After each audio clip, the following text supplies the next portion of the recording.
www.congoconnexiontv.com. Un site nouveau dans un nouveau monde. Contactez-nous au 438 877 4064. Facebook Congo Connexion TV.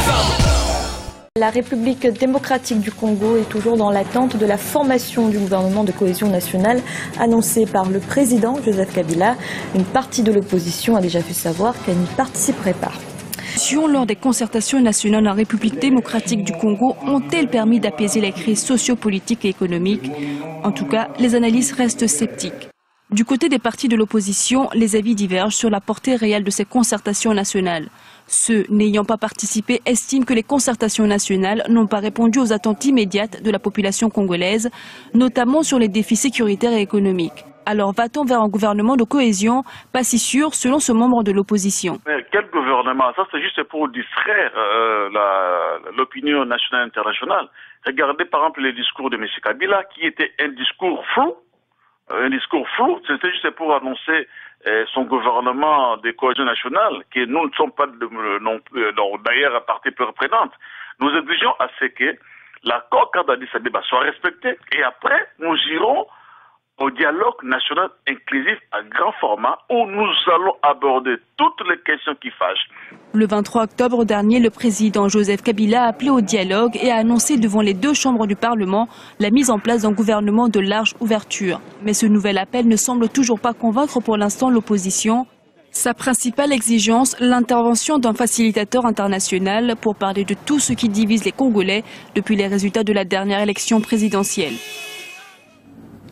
Monsieur Vital Kamerhe, bienvenue. Merci, merci d'avoir accepté notre invitation. Vous êtes le président du parti L'Union pour la Nation Congolaise, l'UNC, un parti d'opposition. Est-ce que vous faites partie de ces partis d'opposition qui refusent d'entrer dans le gouvernement de cohésion nationale?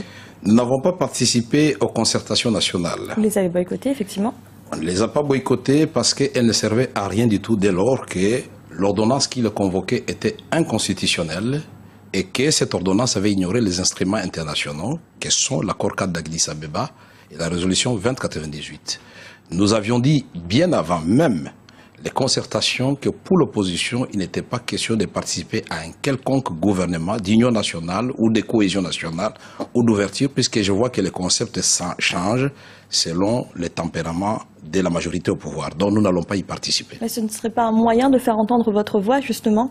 Nous voulons faire entendre notre voix au sein de l'opposition et nous demandons donc à la majorité au pouvoir de laisser les députés et sénateurs qui sont encore dans l'opposition de s'organiser à travers la plénière qui doit être convoquée par le président de des chambres pour désigner leur porte-parole et que nous puissions mettre les structures de l'opposition en place. C'est pour que le contre-pouvoir au pouvoir puisse contrôler le pouvoir et arrêter les dérives que nous sommes en train de vivre actuellement dans notre pays. C'est ça la démocratie. Donc pour vous, il n'y a rien de positif à retirer de ces concertations nationales? Il y a la reconfiguration de l'environnement politique dans notre pays, puisque désormais nous savons qu'il y a la majorité au pouvoir avec Joseph Kabila, et puis il y a l'opposition qui n'a pas participé aux concertations, et maintenant nous pouvons aller vers le vrai dialogue à travers ce que nous avons appelé la coalition pour le vrai dialogue, c'est-à-dire débattre des questions pour le seul intérêt du peuple congolais, convenir d'un calendrier électoral pour que, par des subterfuges,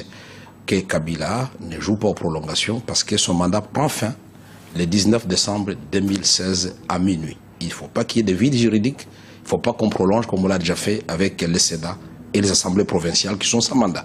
Monsieur Kamerhe, vous parlez de cadre de dialogue, on voit bien de la classe politique, du dialogue avec le président Joseph Kabila, mais en ce moment, ce qui se passe, ce climat de guerre qu'il y a dans l'Est du pays, est-ce que la cohésion nationale n'est pas un impératif, justement, au-delà des disputes et des divergences politiques? L'union sacrée est obligatoire et c'est pourquoi d'abord je voudrais féliciter nos vaillants soldats au front, leur avancée, effectivement, leur avancée, des victoires, et cela démontre que quand nos militaires sont bien encadrés, quand leurs soldes ne sont pas détournés, et quand ils ont tout ce qu'il faut, ils sont capables de ce que le peuple attend d'eux. Félicitations, vaillants soldats, et nous demandons au gouvernement de continuer à donner des moyens pour qu'ils amènent ce front jusqu'au bout. Donc vous soutenez le gouvernement, en tout cas dans ce qui se passe dans leur offensive face aux rebelles du M23?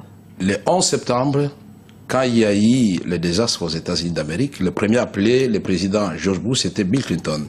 Et quand la nation est en péril, il n'y a point d'opposition, il n'y a point de majorité. Donc pour le moment, nous formons derrière les forces armées de la République démocratique du Congo, mais ne versons pas dans le triomphalisme, parce que ce que nous voulons, c'est la paix durable au Congo, c'est la paix dans l'ensemble de la région des Grands Lacs, et n'oublions pas qu'il y a encore des FDLR et d'autres groupes armés nationaux qui continuent à sévir dans cette partie de la République démocratique du Congo, et que nous devons explorer d'autres voies politiques, diplomatiques, économiques, pour désenclaver le Kivu et ramener la paix chez nous. Monsieur Kamel, merci d'avoir répondu à nos questions. C'est moi qui vous remercie. Je rappelle que vous êtes donc le président du parti l'Union pour la Nation congolaise, l'UNC. Merci beaucoup.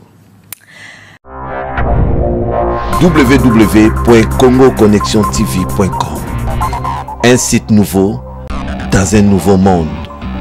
Contactez-nous au 438 877 4064. Facebook Congo Connexion TV.